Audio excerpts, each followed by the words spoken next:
Alright everyone, welcome back to my channel, Baseball Talk with Nick Morgan. So today we are talking about the top 5 Major League Baseball free agents still available and on the market.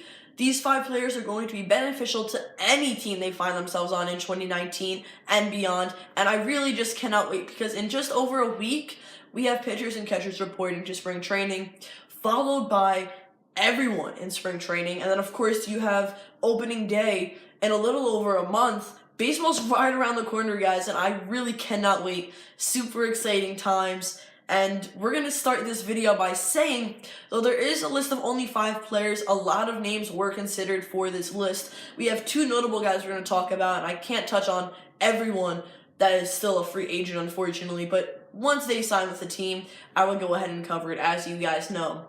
So starting off the notables, the number 2 notable I have for this video is going to be pitcher Gio Gonzalez. He was with the Washington Nationals and found himself on the Brewers for a little bit in 2018. He is a left-handed starting pitcher, and in 2018 he compiled 32 games with a 10-11 record, 4.21 ERA with 171 innings pitched, 148 strikeouts was going to accompany that with a 1.44 whip.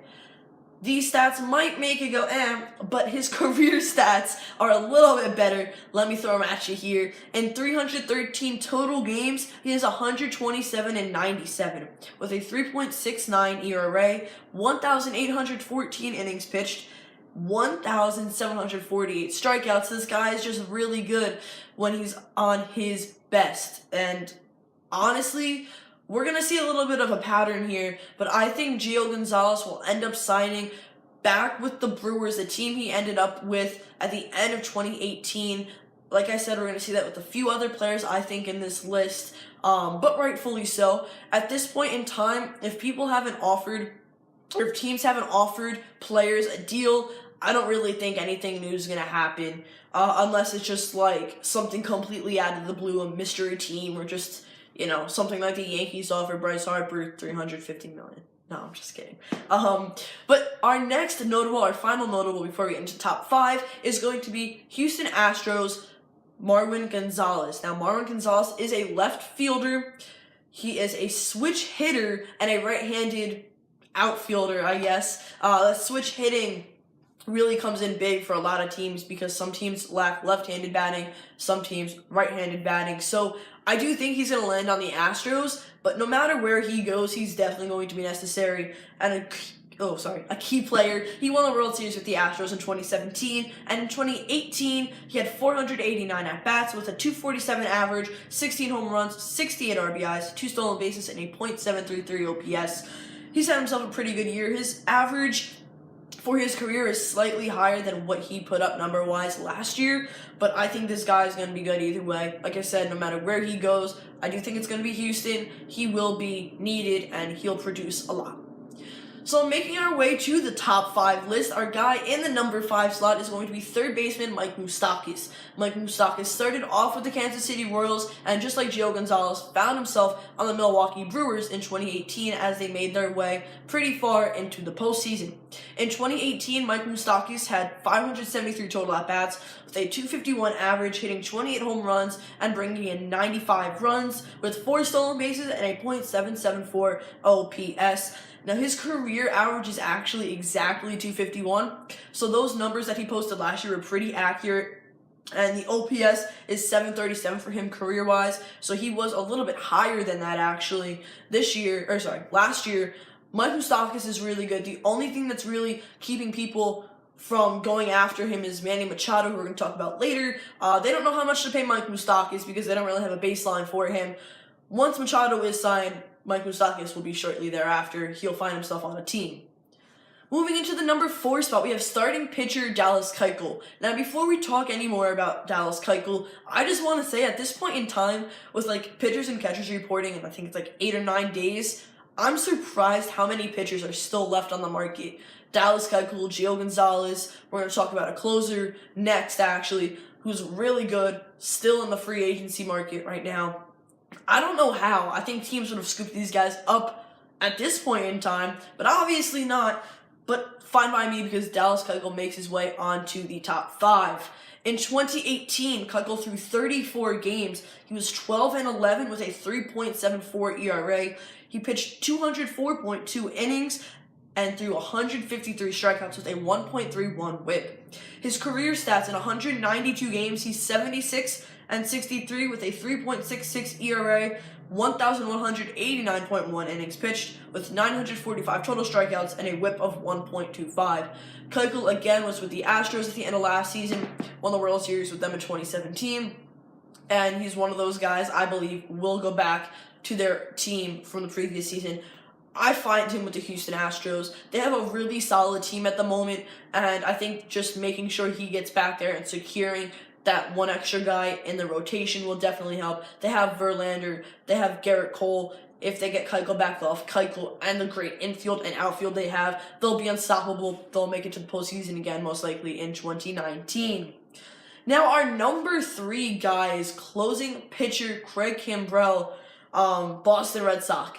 Won the World Series just a couple of months ago, and he's still a free agent as we enter the beginning of February. And as we're in the beginning of February, in 2018, he pitched in 63 games with a win-loss record of 5-1. Remember, he is a closer, not a starting pitcher. He has a 2.74 ERA in 2018 with 62.1 total innings. He threw 96 strikeouts with a 0.99 whip. As a closer, that's one of the best statistical numbers you're going to get in a season with some of the guys we have now in Major League Baseball. In his career, he has 542 total games with a 31-19 win-loss record, a 1.91 career ERA, 532.2 innings pitched, 868 strikeouts, and a 0.92 whip. This guy is really good. He's really fun to watch too, and I see him going back to Boston. However, there are a few other teams in the mix for him, such as the Atlanta Braves, where he debuted.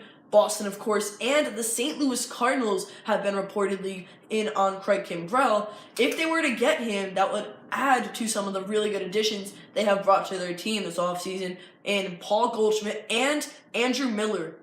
I know I didn't cover that on the channel, but the St. Louis Cardinals acquired Andrew Miller, so they'd be able to use Kimbrell and Miller as they want.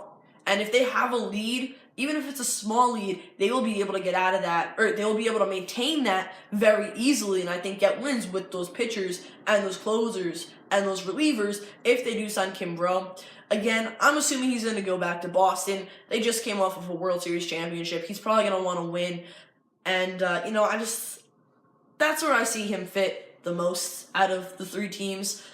But Craig Kimbrell, just to throw it out there, wanted 6 years and over $100 million in his contract going into this offseason. That was going to break some Major League Baseball records for closers. 6 years is a lot for a pitcher in general, let alone a closer. And $100 million for said closer, that's asking for a lot of money. But Craig Kimbrell, with the numbers he posted, does he deserve it? Comment down below. Now we're in the top 2, and you guys know where I'm going with this. Number 2, we have shortstop Manny Machado.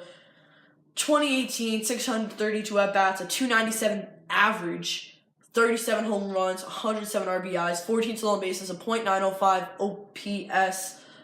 This guy's good. He's been in a lot of teams' heads. A lot of people are trying to go after Manny Machado. As time went on, though, people did take themselves out of the race, such as the New York Yankees, and it's down to a couple of teams. However, there are still a lot of names going around, so who knows where he's really going to land. Certain teams that are still interested are the Chicago White Sox, the Philadelphia Phillies, and surprisingly, the San Diego Padres, who we're going to keep talking about a little later on. You're going to see their name pop up a few more times as well. Manny Machado's really good. We all know that. One of the top 2 free agents this entire offseason, still yet to sign. Towards the end of 2018, he said his announcement and his decision would come around middle of January. That's what he thought. And, well, going into the second week of February very soon, and we still don't know what's going to happen. He's another one of those guys who wants a lot of money, probably a big contract with all the money that he's looking for. I don't know if he's going to get it or not. I don't know where he's going to go, but we only have a little bit of time before we figure it out, hopefully. Moving into the number 1 free agent still on the market for Major League Baseball, we have outfielder Bryce Harper. this isn't a surprise to anyone. This guy's really good. In 2018, he put together 550 at-bats with a 249 average, 34 home runs, which was his number on the back of his jersey, by the way, in Washington, 100 RBIs, 13 stolen bases, and a .889 OPS. Mind you, he was also the home run derby champion and was in the All-Star game. His career stats: in 3,306 at-bats, he's hitting .279, 184 home runs, 521 RBIs, 75 stolen bases, and a .900 OPS. This guy's really good. And that's all I really have to say here on out now, because we all know who Bryce Harper is. Big ego, long hair, really good outfielder offensively and defensively. He's just a beast. A lot of people are interested in Bryce Harper as well. Again, those teams, Phillies, San Diego Padres, and I still think the Cubs have a chance. Los Angeles Dodgers, I think, are officially out of the race for him, but 3 teams, Phillies and Padres, have come up both with Bryce Harper and Manny Machado, and that's the top 5 list I have put together. However, one more guy I want to talk about is JT Realmuto. I think he will be shipped away from the Miami Marlins via a trade. He is not a free agent, but I think he will be traded away. He'll find himself a new team for 2019 and go become a free agent eventually and maybe sign back with that same team. JT Realmuto in 2018 had 477 at-bats, a .277 average, 21 home runs, 74 RBIs, 3 stolen bases, and a .825 OPS. Major League Baseball lacks catching big time. There's not a lot of great catchers, so if a team has the opportunity to get him, they're going to go after him without a doubt. I don't know. I think JT Realmuto, there's 2 teams that I've heard are really looking at him. That's the Cincinnati Reds and the San Diego Padres. So just quick recap: Manny Machado, Bryce Harper, and JT Realmuto, the Padres have looked at within the past week or 2. That is nuts, okay? And Bryce Harper may or may not go there. He says he really likes the stadium. I don't think that really means anything, but the chances are still there. They're pretty high. Someone's going to get Bryce Harper. Someone's going to get Manny Machado, and the rest of the guys on this top 5 list. I think, personally, Harper will go to either the Phillies or the Padres, and Machado will go to the other team. So if Harper goes to the Padres, Machado will go to the Phillies, and JT Realmuto will most likely go to the Reds, no matter who goes where, if that makes sense. So guys, that is going to end this video. If you enjoyed it, please don't forget to drop a like down below, comment, and subscribe. I want to hear what you guys are thinking about these guys that I mentioned in this video. Let me know down below where you think they're going to go and what jerseys they're going to be wearing, at least in 2019. That's going to be it, guys. Thank you all so much for watching. I'll see you all next time. Peace.